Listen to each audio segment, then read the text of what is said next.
형제들아, 내가 하나님의 모든 자비하심으로 너희를 권하노니 너희 몸을 하나님이 기뻐하시는 거룩한 산 제물로 드리라. 이는 너희가 드릴 영적 예배니라. 하나님은 영이시니 예배하는 자가 영과 진리로 예배할지니라. 아멘.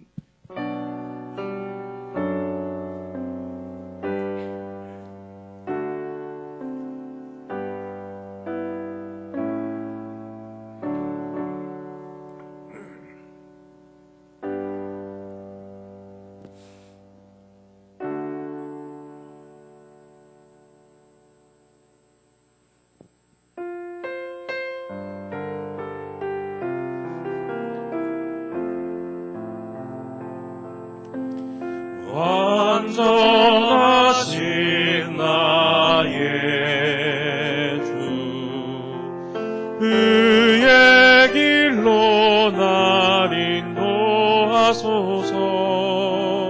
행하신 모든 이 주님의 영광 다 경배합니다.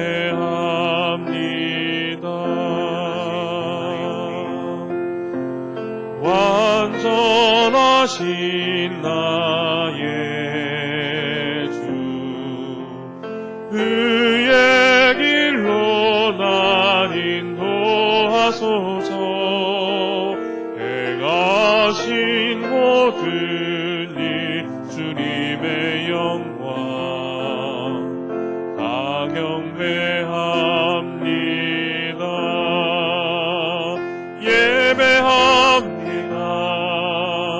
찬양합니다. 주님만 날 다스리소서. 예배합니다. 찬양합니다. 주님 홀로 높임 받으소서. 예배합니다. 찬양합니다. 주님만 날 다스리소서. 예배합니다. 찬양합니다. 주님 홀로 높임 받으소서.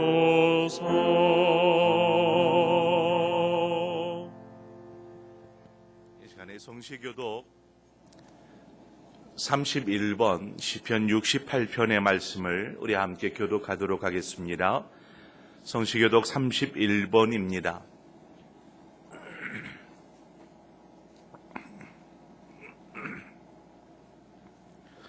하나님이 일어나시니 원수들은 흩어지며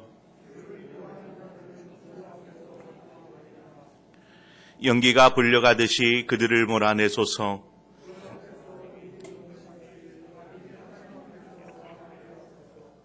의인은 기뻐하여 하나님 앞에서 뛰놀며 기뻐하고 즐거워할지어다. 하늘을 타고 광야에 행하시던 일을 위하여 대로를 수축하라. 그의 거룩한 저소에 계신 하나님은 과의 아버지시며 과부의 재판장이시라. 갇힌 자들은 이끌어내사 형통하게 하시느니라. 하나님이여, 주께서 가난한 자를 위하여 주의 은택을 준비하셨나이다. 아멘. 이 시간 지나온 삶을 돌아보면서 하나님께 자신의 허물과 실수를 묵묵히 고백하겠습니다.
너희는 여호와를 만날 만한 때에 찾으라. 가까이 계실 때에 그를 부르라. 악인은 그의 길을, 불의한 자는 그의 생각을 버리고 여호와께로 돌아오라. 그리하면 그가 긍휼히 여기시리라. 우리 하나님께로 돌아오라. 그가 너그럽게 용서하시리라. 아멘. 나는 전능하신 아버지 하나님, 천지의 창조주를 믿습니다. 나는 그의 유일하신 아들 우리 주 예수 그리스도를 믿습니다.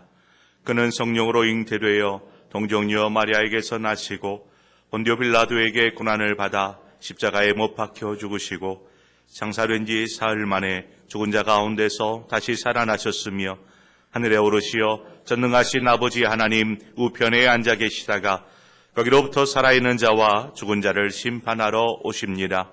나는 성령을 믿으며 거룩한 공교회와 성도의 교제와 죄를 용서받는 것과 몸의 부활과 영생을 믿습니다. 아멘. 우리 함께 찬송가 43장 찬송하도록 하겠습니다.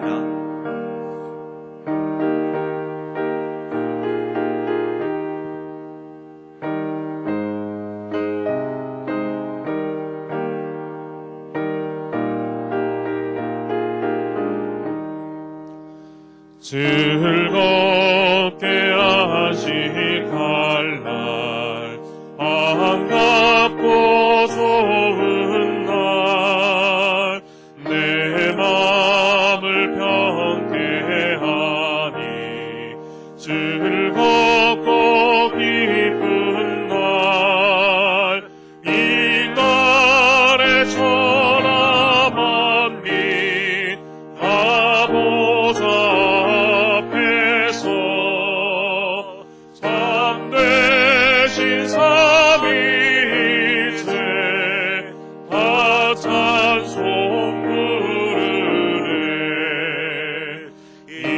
이날의 하늘에서 새 양식 내리네.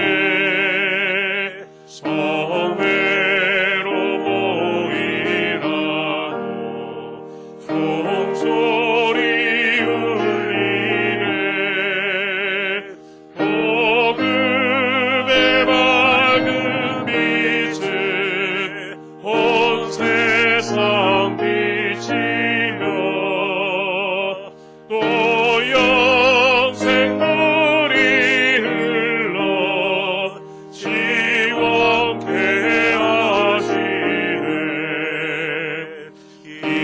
이주일 지킴으로 새 은혜 입어서 영원히 쉬는 곳에 다 올라갑시다.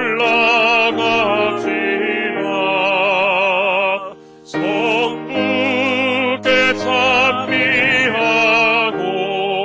성자와 또 성령 참되신 삼위일체 다 찬송 부르세.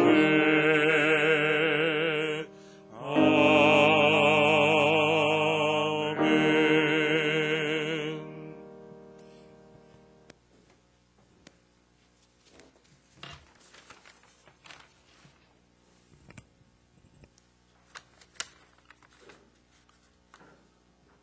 사랑과 은혜가 풍성하신 거룩하신 하나님 아버지, 저희 마음이 세상을 향하지 아니하고 저희 걸음이 하나님의 길을 떠나지 않게 하시며 하나님의 길을 굳게 지켜 실족하지 아니하도록 하나님께서 친히 지켜 주시옵소서. 하나님의 보호하심이 없으면 저희로 타락할 수밖에 없사오니 저희를 긍휼히 여겨 주시옵소서. 아버지 하나님, 청함을 받은 자는 많되 택함을 받은 자는 적다고 하였사온즉 그냥 자리에만 있다 가지 않게 하시고 주님의 택함 받아 주님 앞에 주님 위에 사는 자들이 되게 하여 주시옵소서. 이 시간 함께 하시고 주님만이 영광 받아 주시옵소서. 은혜와 사랑의 주님, 주님께서 저희와 함께 하심에도 불구하고 한 주간도 저희 믿음이 너무도 연약하였음을 고백합니다. 저희의 믿음 없음을 용서하여 주시옵소서. 저희 마음에 담대한 믿음을 허락하시고 오직 하나님을 위하여 세상을 이길 수 있는 믿음을 더하여 주시옵소서. 아버지 하나님, 교회에 속한 여러 기관들이 있습니다. 연약해지지 않게 풍성한 열매를 맺기에 귀하고 복된 기관들이 되게 하여 주시옵소서. 이 나라를 위하여 간구합니다. 경제의 어려움으로 힘들어하는 국민들을 위로하여 주시고 경제가 다시 회복할 수 있도록 도와주시옵소서.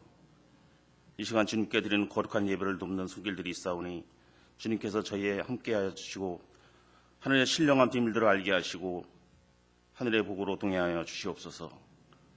주님의 말씀을 전하시는 목사님 위에 함께 하시고 권세 있는 말씀을 전하시기에 부족함이 없도록 성령께서 붙들어 주시기를 원하며 거룩하신 예수님 이름으로 기도드립니다. 아멘.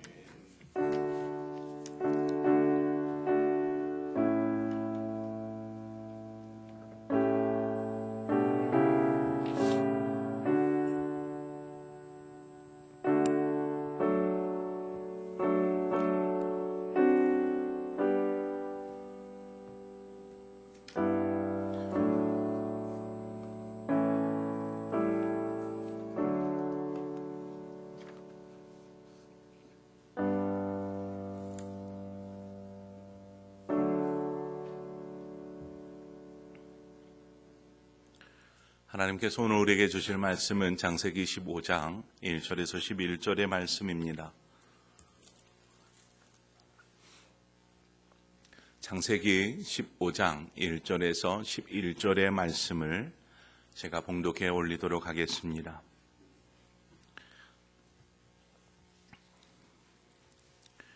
이후에 여호와의 말씀이 환상 중에 아브라함에게 임하여 이르시되 아브라함아 두려워하지 말라. 나는 네 방패요 너의 지극히 큰 상급이니라. 아브라함이 이르되 주 여호와여 무엇을 내게 주시려 하나이까? 나는 자식이 없사오니 나의 상속자는 이 다메섹 사람 엘리에셀이니이다. 아브라함이 또 이르되 주께서 내게 씨를 주지 아니하셨으니 내 집에서 길린 자가 내 상속자가 될 것이니이다. 여호와의 말씀이 그에게 임하여 이르시되 그 사람이 네 상속자가 아니라 네 몸에서 날 자가 네 상속자가 되리라 하시고 그를 이끌고 밖으로 나가 이르시되 하늘을 우러러 무뼈를 셀 수 있나 보라. 또 그에게 이르시되 네 자손이 이와 같으리라. 아브라함이 여호와를 믿으니 여호와께서를 그의 의로 여기시고 또 그에게 이르시되 나는 이 땅을 내게 주어 소유를 삼게 하려고 너를 갈대아인의 우르에서 이끌어낸 여호와니라. 그가 이르되 주 여호와여 내가 이 땅을 소유로 받을 것을 무엇으로 알리이까? 여호와께서 그에게 이르시되 나를 위하여 3년 된 암소와 3년 된 암염소와 3년 된 순양과 산비둘기와 쥐비둘기 새끼를 가져올지니라. 아브라함이 그 모든 것을 가져다가 그 중간을 쪼개고 그 쪼갠 것을 마주 대하여 놓고 그 새는 쪼개지 아니하였으며 솔개가 그 사체 위에 내릴 때에는 아브라함이 쫓았더라. 아멘. 오늘 이 시간에 믿음이 실제가 되는 삶이라는 말씀의 제목을 가지고 여러분들과 함께 말씀의 은혜를 나누려고 합니다. 봄이 완연해졌고요. 산들을 바라보면 녹음이 짙어져만 가는 것을 보게 됩니다. 이때에 뭔가 숨을 쉬는 것 같은, 호흡을 하는 것 같은 그러한 느낌이 들어요. 여러분 안에 오늘 거룩한 주일 예배를 통하여서 영적인 호흡을 이루어 가시는 그러한 복된 주일이 되어지시기를 주님의 이름으로 축원드립니다. 일반적으로 성도들이 가지고 있는 믿음의 내용, 이 믿음의 내용들을 좀 들여다보면은요, 하나님께서 나와 함께 하시되 이 땅에 사는 동안 안전하게 지켜주시고 복받는 삶으로 인도하여 주셔서 그렇게 살다가 때가 되면 영원한 하나님의 나라에 이르게 될 것을 믿는 그 믿음의 내용을 소유하고 있는 것을 보게 됩니다. 여러분은 어떻습니까? 하나님이 나와 함께 하신다. 그리고 나를 안전하게 지켜주시고 이 땅에 사는 동안 하나님께서 복을 내려주시며 나중에는 저 영원한 하나님의 나라로 인도하실 것을 믿는 것이죠. 그 믿음의 내용을 대부분의 성도들이 간직하고 있습니다. 그것이 잘못되었다라는 것은 아닙니다. 그런데 이와 같은 믿음은 전적으로 자기 중심적인 나를 위한 믿음이지 하나님의 중심이 된 믿음이라고 이야기할 수 없습니다. 나를 중심으로 하나님이 나와 함께 하셔서 나를 보호하시고 나를 지켜주시며 나를 형통하게 하시며 나를 축복하시며 나중엔 영원한 하나님의 나라로 나의 영혼을 이끄실 것을 원하는 나 중심적인 믿음의 내용들을 대부분의 성도들이 가지고 있더라는 것입니다. 자, 이러한 믿음은 환경에 민감하게 반응을 보입니다. 또한 이러한 믿음은요, 상황에 따라서 요동칩니다. 왜냐하면 믿음의 내용이 자신에게 맞춰져 있기 때문에 그렇죠. 그래서 내 삶에, 자신의 삶에 어떤 문제가 생기면 믿음이 함께 덩달아서 요동을 치는 것입니다. 위기가 찾아오면 더불어서 나의 믿음이 혼란스러워지는 것이죠. 믿음의 내용은 우리가 하나님께 원하는 대로 요구하는 것이 믿음의 내용이 되어서는 안 됩니다. 믿음의 내용이라는 것은 하나님께 요구해서 간직하는 것이 아니고 하나님이 주셔서 내가 간직하는 것이 바로 믿음의 내용이 되어야 합니다. 자, 우리가 이대로 시선을 아브라함에게로 한번 옮겨보죠. 아브라함은 오늘 본문에 이르기까지 어떠한 믿음의 내용을 가지고 살아가고 있는가 한번 살펴보세요. 창세기 12장에 아브라함을 하나님께서 부르시는 장면이 나옵니다. 하나님께서 아브라함을 부르셨어요. 그 부르심 안에 이 아브라함을 향한 믿음의 내용이 담겨 있습니다. 창세기 12장 1절 2절 말씀이죠. 여호와께서 아브라함에게 이르시되 너는 너의 본토 친척 아비 집을 떠나 내가 내게 지시할 땅으로 가라. 내가 너로 큰 민족을 이루고 내게 복을 주어 내 이름을 장대하게 하리니 너는 복이 될지라. 이렇게 하나님께서 아브라함을 부르셨어요. 이 말씀 속에서 믿음의 내용을 여러분 한번 찾아보세요. 여기서 큰 민족을 이루고 복을 주고 창대하게 되고 결국 복이 되는 것을 믿음의 내용으로 여기게 되면, 이것을 믿음의 내용으로 삼는다라면 그것은 앞서 얘기했던 대로 나를 위한, 자신을 위한 믿음의 내용과 똑같을 수밖에 없다라는 것입니다. 아브라함이 자신에게 복을 주시고 장대하게 하시고 나중에는 자신이 복이 되게 하는 그러한 하나님이 주실 것들, 자신을 향하여서 주실 것들에만 초점을 맞췄다라면 앞서 얘기했던 나 중심적인 믿음의 내용과 별반 다를 바가 없다라는 것입니다. 우리가 이 구절에서 믿음의 내용을 삼는다라면 어느 것을 찾을 수 있을까요? 찾아보죠. 여호와께서 아브라함에게 이르시되 내가 네게, 내가 너로 에서 말씀하시는 이 부분입니다. 여기에서 말씀하시는 것이 무엇입니까? 주체가 하나님께 있더라는 것입니다. 하나님께서 아브라함에게 이르시되, 하나님께서 내가 너로, 내가 너를 이야기하는 것이죠. 하나님께 있더라는 거예요. 믿음의 내용은 하나님이 되어야 합니다. 그리고 뭐라고 합니까? 떠나가라. 떠나가라는 것이죠. 바로 하나님의 명령에 있습니다. 바로 하나님의 명령에 믿음의 내용을 찾을 수 있다라는 것이죠.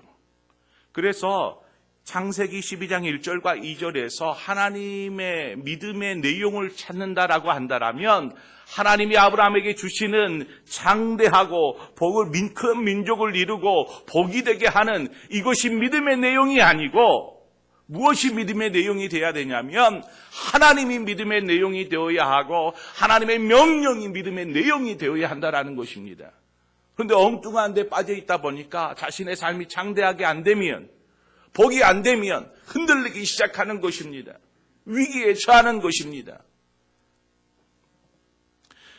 사람이 중심이냐 하나님이 중심이냐에 따라서 성경을 바라보는 시각이 달라져 버리는 것입니다. 결국 아브라함은 말씀을 믿고 나아갑니다. 하나님을 붙잡고 하나님의 명령에 순종하여서 그 말씀을 붙잡고 삶을 나아가는 것이죠. 그것이 아브라함에게 믿음의 내용이 되어 있는 것을 우리는 보게 됩니다. 창세기 12장 4절에 이에 아브라함이 여호와의 말씀을 따라갔고,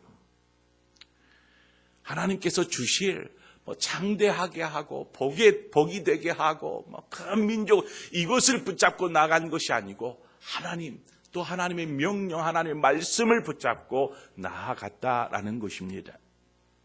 그러므로 하나님의 명령에 순종하여 나아갈 때 그 다음에 뒤에 이어서 나오는 앞서 얘기했던 큰 민족을 이루고 복을 받고 장대하게 되는 영광을 누리게 되는 것입니다. 이것이 앞뒤가 바뀌어버리면 우리의 신앙이, 우리의 믿음이 흔들릴 수밖에 없는 것입니다. 여기서 무엇이 주가 되어야 하는지 우리는 분명하게 알 수 있습니다.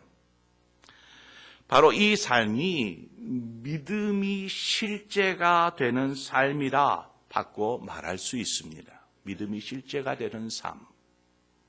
그리스도인은 철저하게 하나님 안에, 말씀 안에 거할 때에 비로소 믿음의 실제를 경험하며 살 수 있습니다.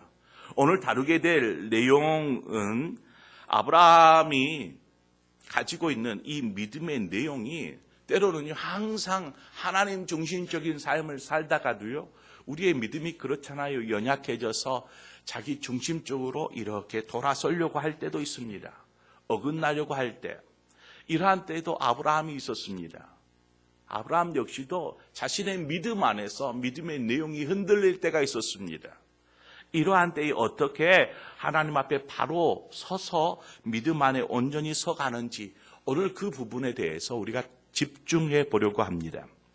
지난주에 잠깐 말씀드렸듯이 오늘 본문 앞장에서 어떠한 내용을 다루냐면 롯이 잡혀가잖아요.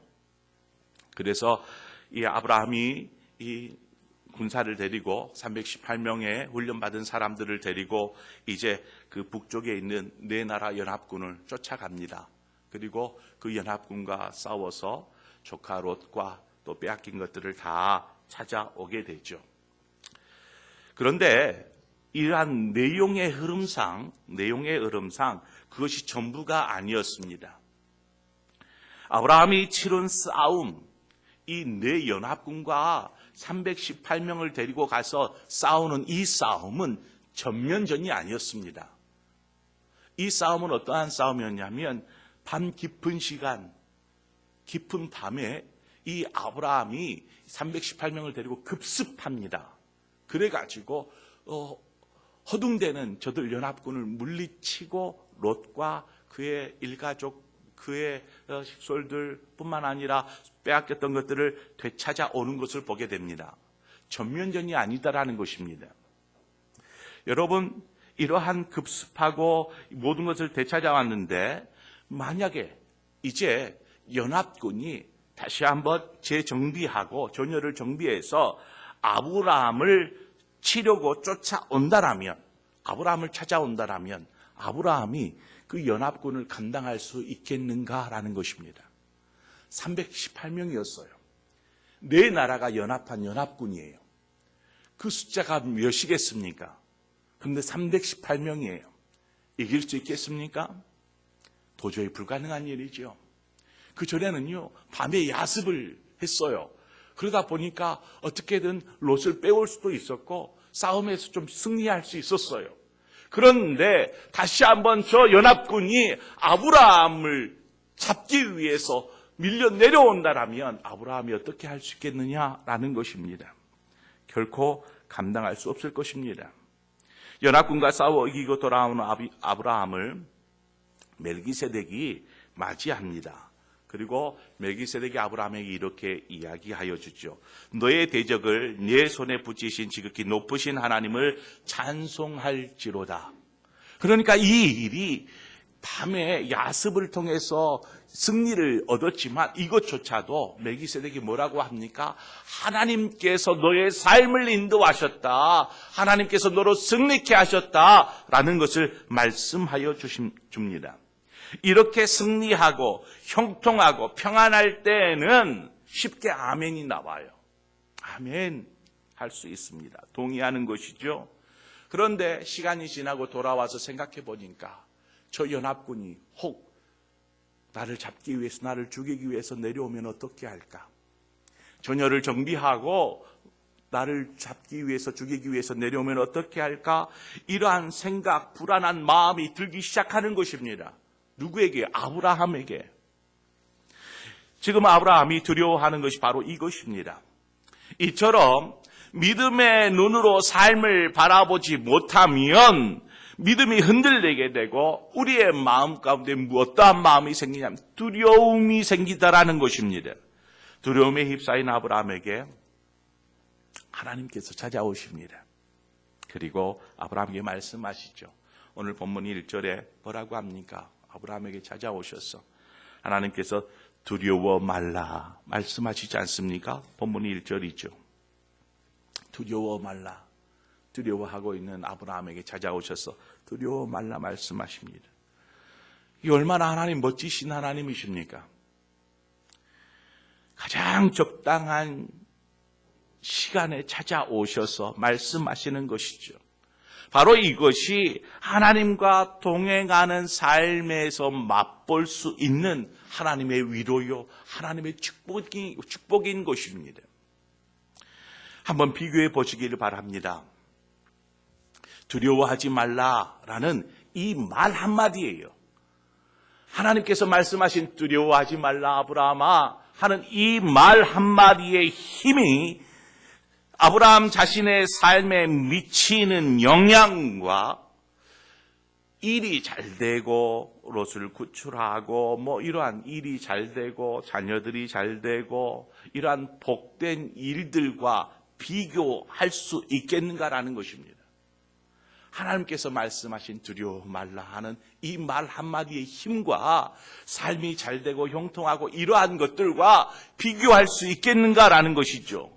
비교가 안 되는 것입니다. 여러분, 하나님이 말씀하시는 그것을 포기하고 그냥 삶이 잘 되고 형통하는 것을 붙잡겠습니까? 나는 네 방패요 너의 지극히 큰 상급이라. 우리가 믿는 하나님이 이러한 하나님이십니다. 이러한 분이십니다. 아브라함에게만 그러한 분이 아니십니다. 하나님을 믿는 우리 모두에게 하나님은 우리의 방패가 되어주시고 큰 상급이 되어주십니다. 우리 모두의 보호자가 되어주시며 복의 근원이 되어주시는 것입니다. 이 삶이 믿음이 실제가 되는 삶입니다. 이것은 아브라함에게 이야기하는 게 아니에요. 우리 모두에게 이야기하는 것입니다. 다윗의 삶 속에서도요, 아브라함이 경험한 하나님을 동일하게 경험하는 것을 보게 됩니다. 그래서 시편에 보면 시편 18편 1절 2절 말씀인데요. 나의 힘이신 여호와여 내가 주를 사랑하나이다. 여호와는 나의 반석이시요 나의 요새시요 나를 건지시는 이시요 나의 힘이시요 내가 그 안에 피할 나의 바위시요 나의 방패시요 나의 구원의 뿌리시요 나의 산성이시로다.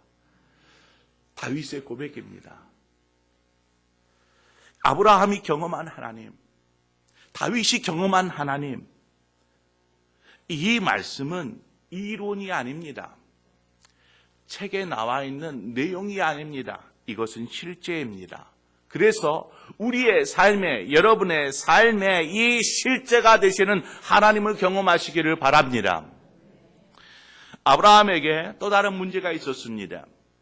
하나님께서 부르실 때부터 지금까지 아브라함은 약속의 말씀을 붙잡고 살아왔습니다. 그런데 약속의 말씀을 믿고 있음에도 인간적인 마음이 드는 것이죠. 의심의 마음이 일어나는 것입니다. 그래서 하나님께서 분명히 말씀하셨지만 자신의 삶에 그것이 실제가 되지 못하다 보니까 하나님의 말씀이 자신의 삶에서 실제로 드러나지 못할 그러한 상황이 되었을 때에 그가 느끼는 그러한 마음들입니다. 창세기 12장 2절에 너로 큰 민족을 이루고 내가 내게 복을 주어 내 이름을 장대하게 하리니 너는 복이 될지라 분명하게 하나님께서 말씀하여 주셨습니다. 그래서 그것을 붙잡았습니다.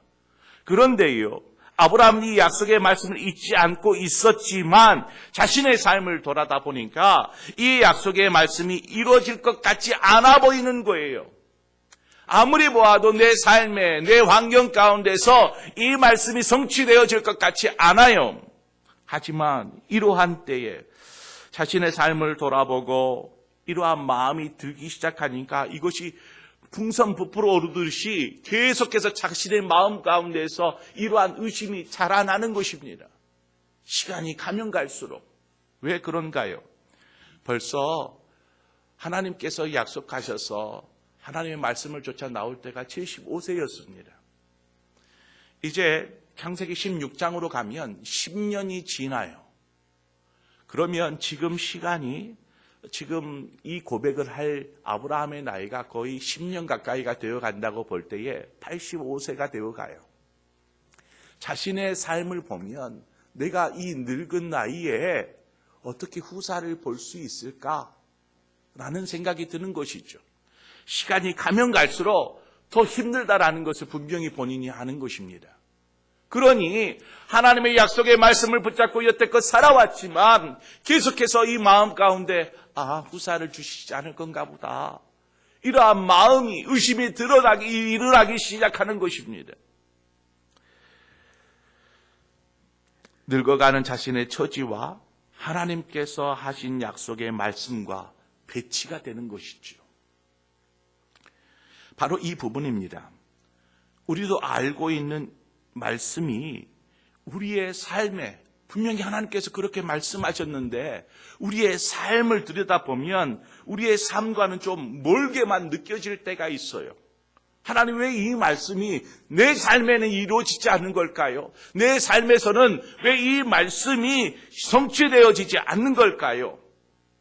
이 말이 맞는 건가요? 라는 의심이 일어나는 것입니다.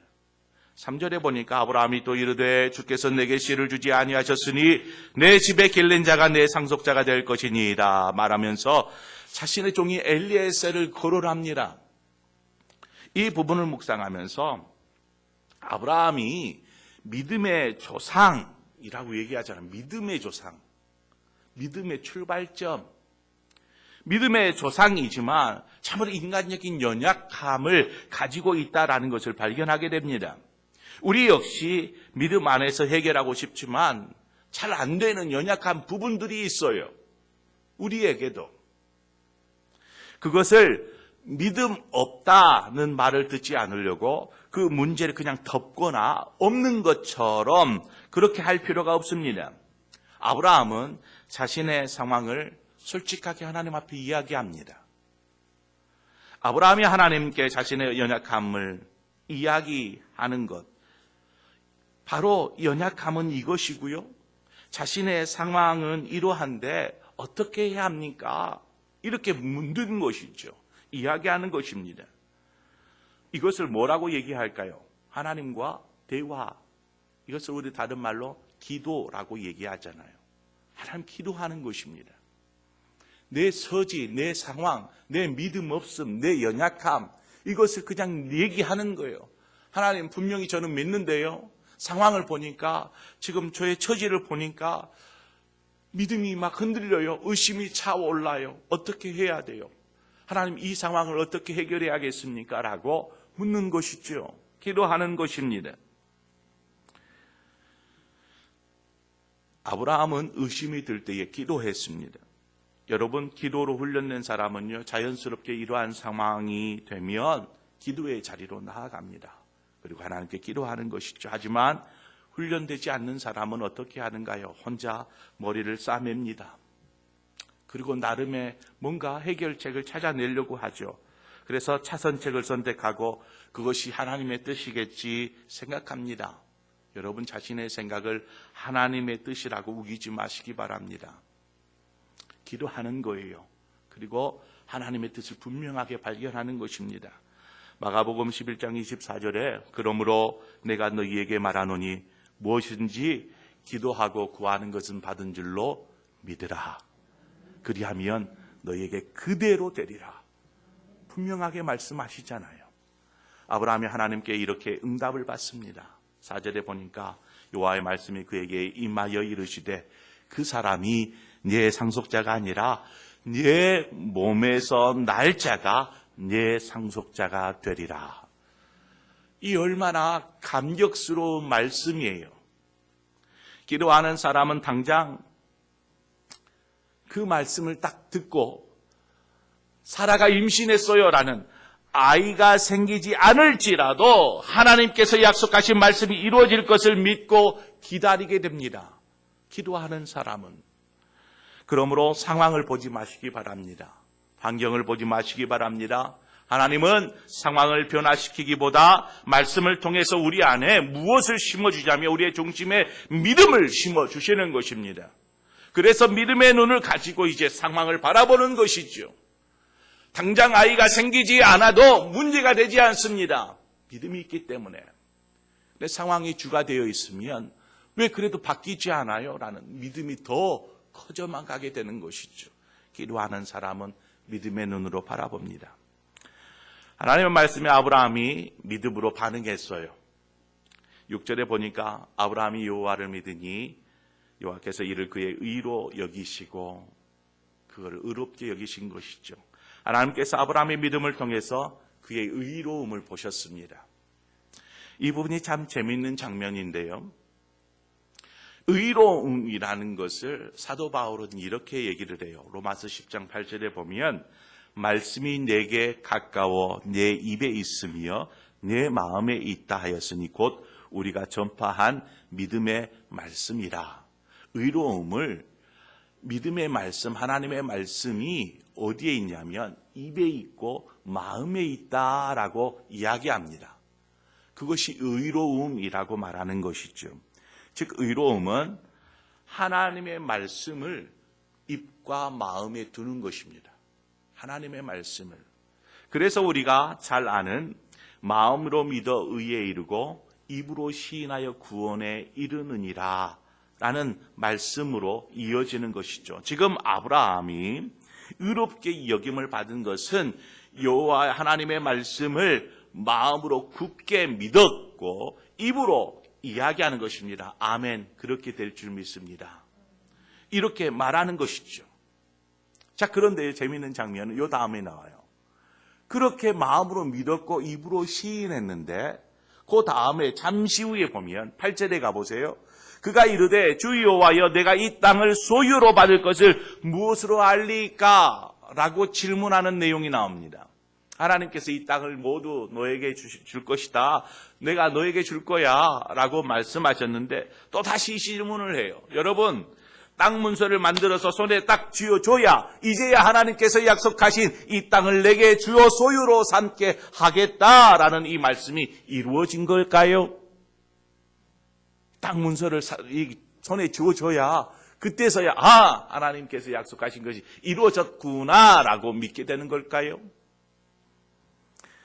조금 전만 해도 믿음으로 마음으로 믿었고 입으로 시인했어요.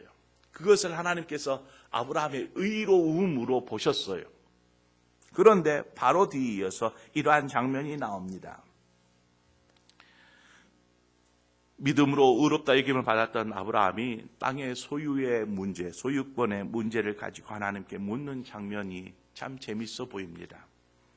이 부분을 생각하면서 참 아브라함이 믿음이 없는 사람이구나 이러한 생각보다도요 아브라함이 하나님과 참으로 친밀한 사람이었구나라는 생각을 먼저 하게 됩니다.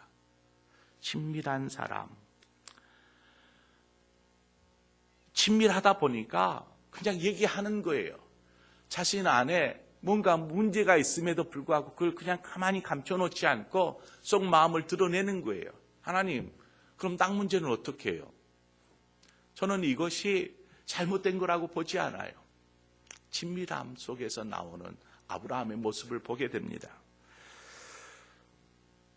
이 속에서 저는 아브라함의 그 신앙의 집요함을 발견하게 됩니다.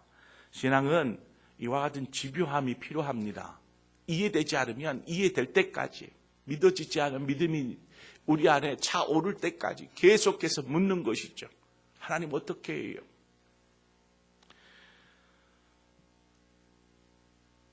야곱처럼 집요하게 씨름해야 합니다. 기드온처럼 끝까지 하나님께 증거를 요구해야 합니다. 이렇게 하는 것은 하나님을 믿지 못해서가 아닙니다. 믿음의 경고에 있어서 흔들리지 않기 위해서 이러한 집요함이 필요한 것입니다. 아브라함은 믿음의 삶 속에서 일어나는 많은 문제를 하나님께 가지고 가서 그 안에서 해결하기 위해 힘썼던 것을 보게 됩니다. 자신의 연약함 분명히 그대로 인정하는 것이죠. 이것은 피조물인 우리가 창조자 되신 하나님 앞에서 당연한 그러한 자세이지 않을까요? 하나님, 나는 연약해요. 나를 붙잡아 주세요. 나는 믿음이 없어요. 상황과 환경에 따라서 흔들리기도 하고 의심이 들기도 해요. 이러한 연약함은 당연한 것입니다. 어느 누가 감히 나는 믿음이 강해요, 담대해요 이렇게 자신 있게 얘기할 수 있어요? 우리는 연약할 수밖에 없어요. 그러기에 하나님이 필요한 것입니다. 아브라함은 믿음의 삶 속에서 일어나는 이러한 일들을 통해서 하나님을 붙잡습니다. 마가복음 9장에 보면 아들이 귀신에 들렸어요. 그래서 막 넘어지고 불에도 막 들어가고 하는 그 아들을 아버지가 보아요. 그래서 아들을 고쳐보려고 아둥바둥합니다. 그러다가 제자들을 찾아가죠. 우리 아들이 귀신이 들렸는지 넘어지고 자빠지고 불 가운데 들어가고 고쳐주세요 라고 소원합니다. 그런데 제자들이 고치지를 못하죠. 그러자 아버지가 예수님을 찾아갑니다. 아들을 데리고 예수님을 찾아가서 예수님께 보이죠. 마가복음 9장 23절에 보면 예수님께서 이렇게 말씀하십니다. 예수께서 이르시되 할 수 있거든요. 웬 말이냐? 믿는 자에게는 능치 못함이 없느니라.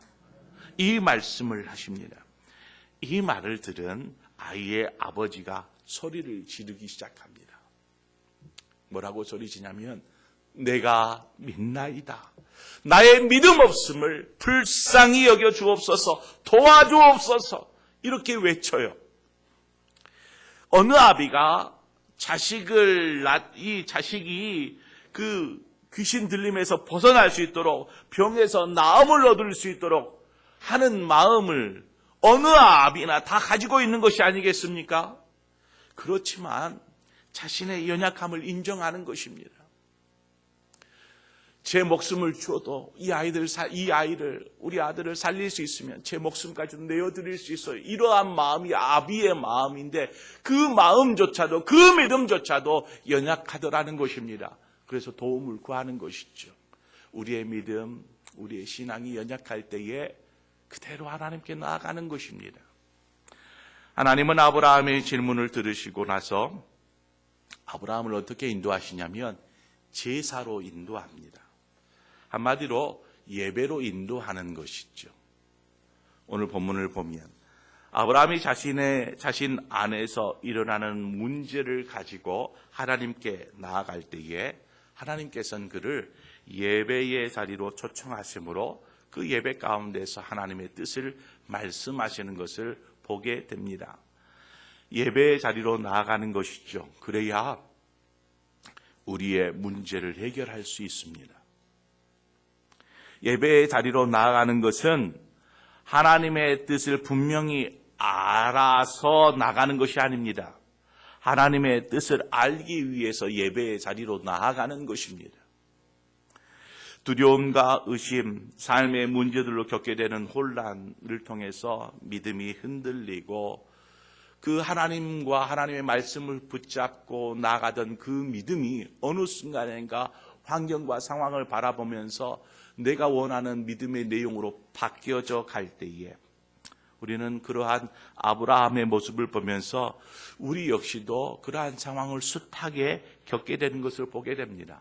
그런데 그때를 잘 이겨내기 위해서 우리가 해야 될 게 무엇이었습니까? 오늘 하나님께서 아브라함에게 말씀하시는 것은 어떤 상황에서도 하나님께 나아가는 믿음이 필요한 것을 보게 됩니다. 하나님께 나아가지 못하면 우리 안에 있는 믿음이 단지 내용이나 이론으로 그냥 머물러 버리는 것이죠.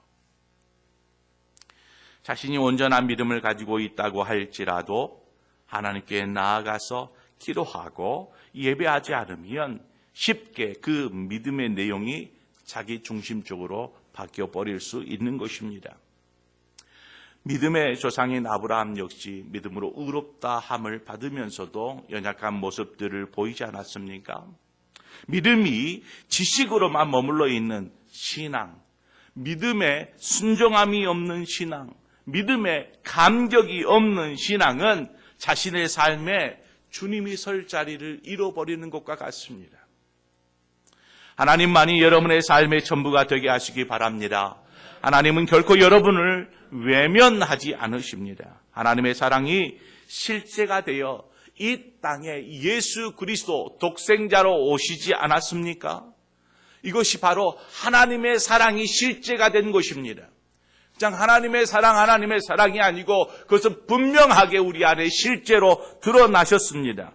하나님의 사랑이 실제가 되어 이 땅에 예수 그리스도로 오신 것처럼 하나님은 우리에게 믿음을 주실 뿐만 아니라 믿음이 우리의 삶의 실제가 되기를 원하신다라는 것입니다.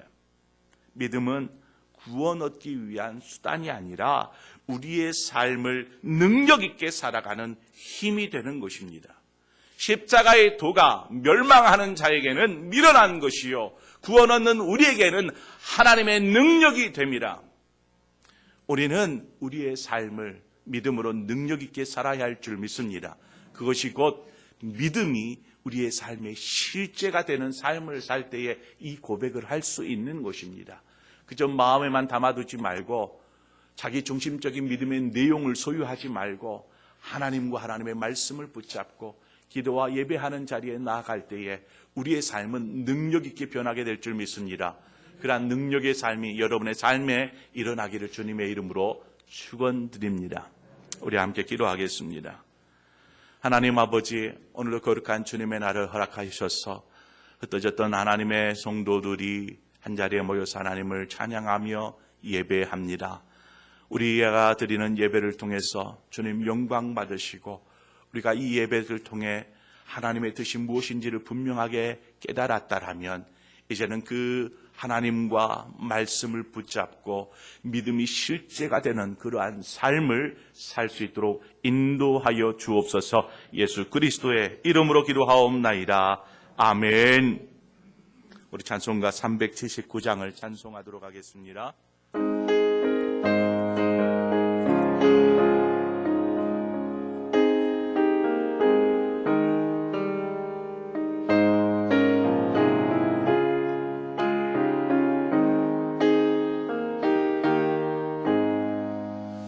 내갈 길 멀고 마음은 기쁜데 빛 되신 주 저 본향집을 향해 가는 길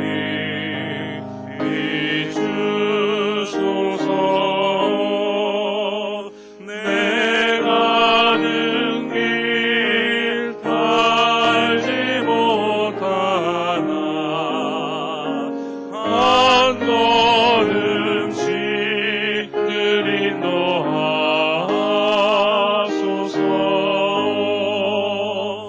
이전에 방탕한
하나님 아버지, 이 시간에 예배함이 기쁨이요 즐거움이요 행복입니다. 고백합니다.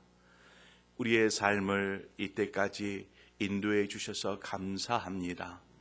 삶의 숙제도 많고 문제도 많고 어려움도 많지만 이 모든 문제와 어려운 상황들을 그저 그냥 내려놓고 하나님 앞에 온 마음으로 예배하는 우리의 예배를 기쁘게 받아 주옵소서. 우리의 삶의 전부를 주님 앞에 내어드립니다. 하나님, 11조의 예물과 각양의 감사의 예물, 건축의 예물, 선교의 예물, 이러한 여러 가지 예물들을 주님의 손에 올려드립니다. 주님, 우리가 드리는 예물을 기뻐 받아 주시옵소서. 더 드리고 싶지만 우리의 연약함이 하나님, 주님의 그 만족을 채우지 못할지라도 우리가 최선의 자원하는 기쁨의 예물을 드려 싸움에 주님 흠양하시고 드린 모든 손길의 삶을 축복하여 주시옵소서. 아버지, 우리 상봉의 성도들 가정들을 지켜주시기를 원합니다. 코로나19로 인하여서 자영업자들이 많은 어려움에 있습니다. 직장인도 그렇고 많은 경제적인 혼란 가운데서 우리의 믿음이 더욱 견고하게 서서 주님 안에서 우리가 감사와 만족을 소망을 찾을 수 있도록 주님 도와 주시옵소서.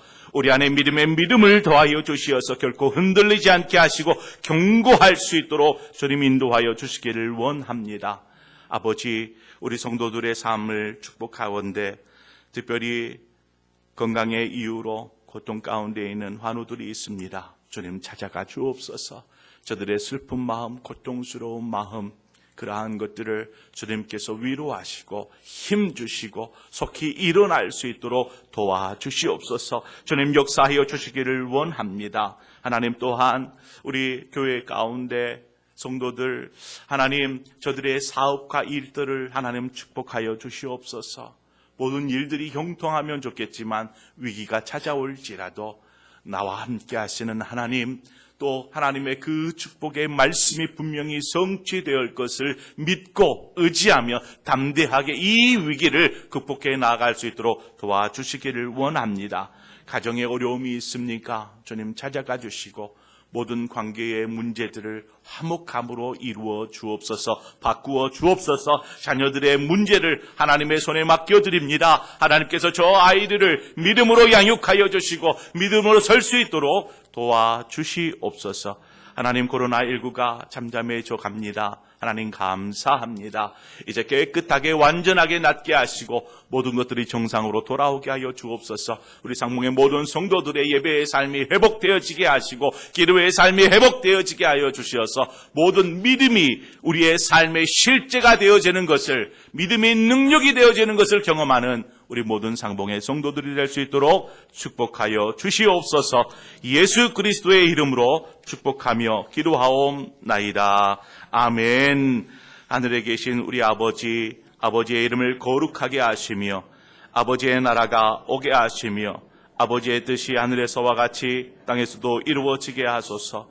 오늘 우리에게 일용할 양식을 주시고 우리가 우리에게 잘못한 사람을 용서하여 준 것 같이 우리 죄를 용서하여 주시고 우리를 시험에 빠지지 않게 하시고 악에서 구하소서. 나라와 권능과 영광이 영원히 아버지의 것입니다. 아멘.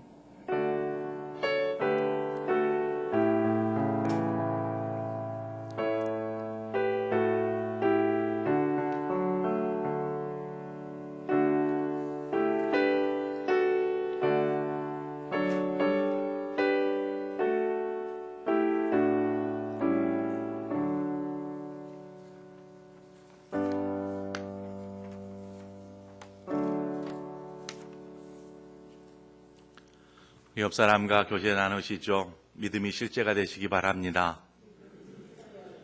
믿음을 경험하시기 바랍니다. 아멘. 오늘 거룩한 주일입니다. 이 사회적 거리두기가 계속 진행이 되고 있어요. 많은 것들이 정상으로 조금씩 돌아와 갑니다. 우리의 신앙도 다시금 정상의 궤도로 올라서기를 바랍니다. 그래서 예배 드리는 것도 이제 조금씩 이제 5월 달부터서는 바꿔가야 되지 않을까.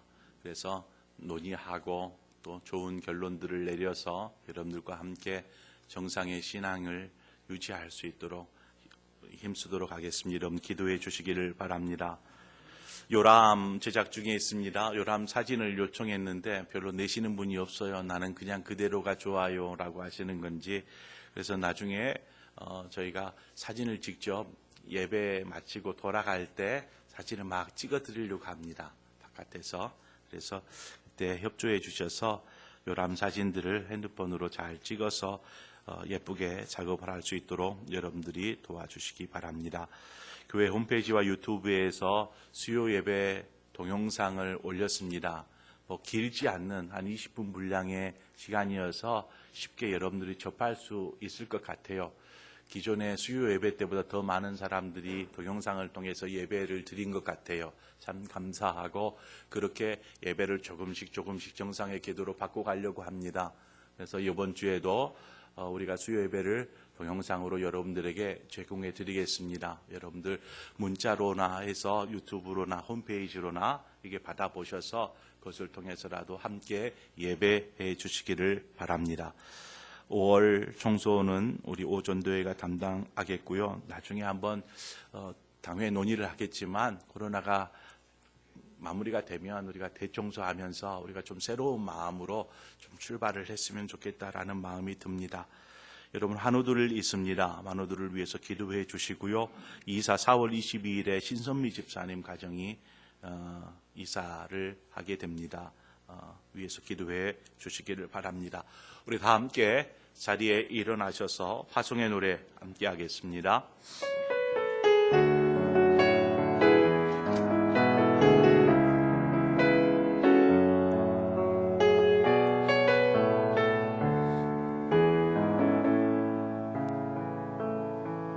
전능하신 나의 주 하나님은 능치 못하실 일 전혀 없네. 우리의 모든 간구도 우리의 모든 생각도 우리의 모든 꿈과 모든 소망도 진실하신 나의 주 하나님은 우리의 모든 괴로움 바꿀 수 있네. 불가능한 일 행하시고 죽은 자를 일으키시니 그를 이길 자 아무도 없네. 주의 말씀 의지하여 깊은 곳에 금을 던져 오늘 그가 놀라운 일을 이루시는 것 보라. 주의 말씀 의지하여 믿음으로 금을 던져 믿는 자에게 능치 못함 없네. 주의 말씀 의지하여 깊은 곳에 금을 던져 오늘 그가 놀라운 일을 이루시는 것 보라. 주의 말씀 의지하여 믿음으로 금을 던져 믿는 자에게 능치 못함 없네. 믿는 자에게 능치 못함 없네.